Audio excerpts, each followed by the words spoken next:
Yo, we back here at the battle. It's Ray Roller with the big bowlers, like you know the rest. You know, I'm here with my daughter Taina.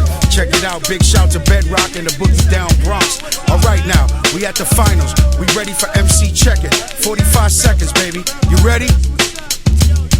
Check, check, check, check it, check it, check it, check it, check it. I got rhymes. Check it, check it, check it, check it, check it.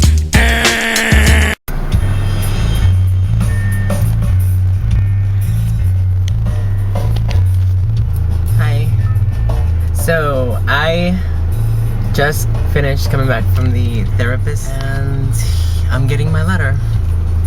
I'm so happy right now. It's me again. And I just left the doctor's office and I'm gonna hit you with some knowledge, B. Watch this.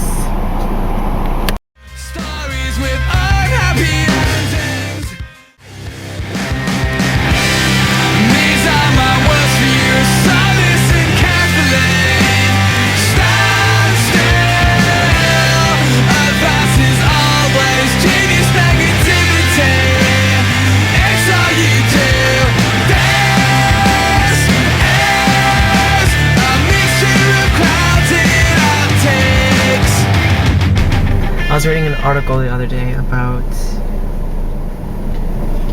the possibility of perhaps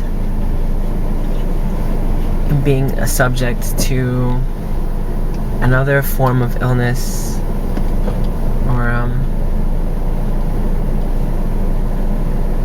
something like bipolar disorder, manic depression, where you, or maybe just another, you know, another personality disorder, multiple personality disorder, where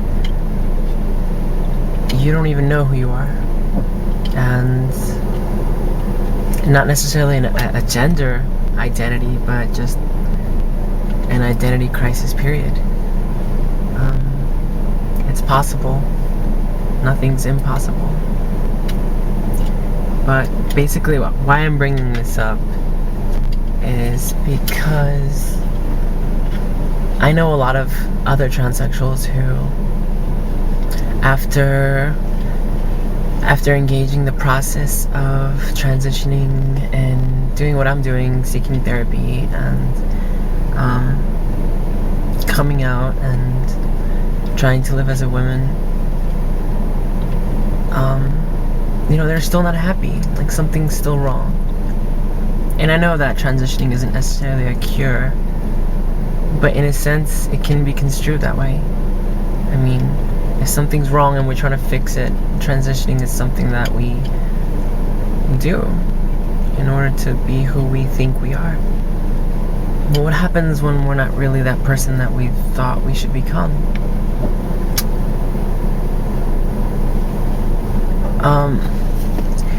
It's funny because hormones do change the way you think, because they affect you not only chemically, physically.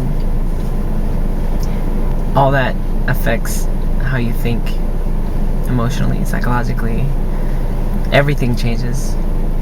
So, you know, how you view life, how you think you want to transition, everything you think about before taking hormones, everything changes when you're on them.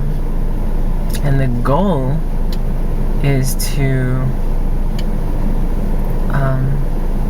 you know, reach a point where everything's in unison and the extent to which you've progressed is beneficial to you in the end. It's just very important that you educate yourself, really. I mean, like, if you don't like reading, don't even bother.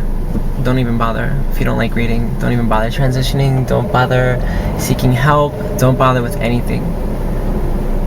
Because the amount of information required to just take steps in general, just take steps. It's a lot. It's a lot. And you have to care. You have to really care, because this is not gonna just fall into your lap. It's something you have to work for and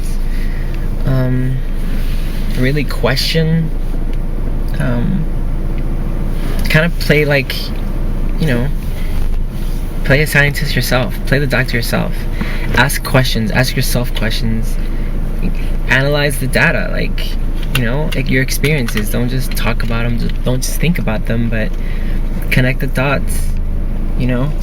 Make sure that this is really what you want, because it's really life-changing. And if that's what you want, if you want life to change, and read.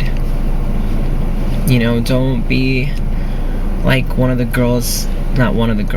many girls that I've encountered who are like asking these really rudimentary questions with the notion of taking huge steps. And it's just, the information that they're asking is like, you shouldn't be like doing that if you don't know, what I'm saying? Like, if you don't know that, don't do that. No. Just take a step back and educate yourself. Be humble. Don't be like, oh yeah, I know so much more than you do, like I read, like there's always someone who can teach you something.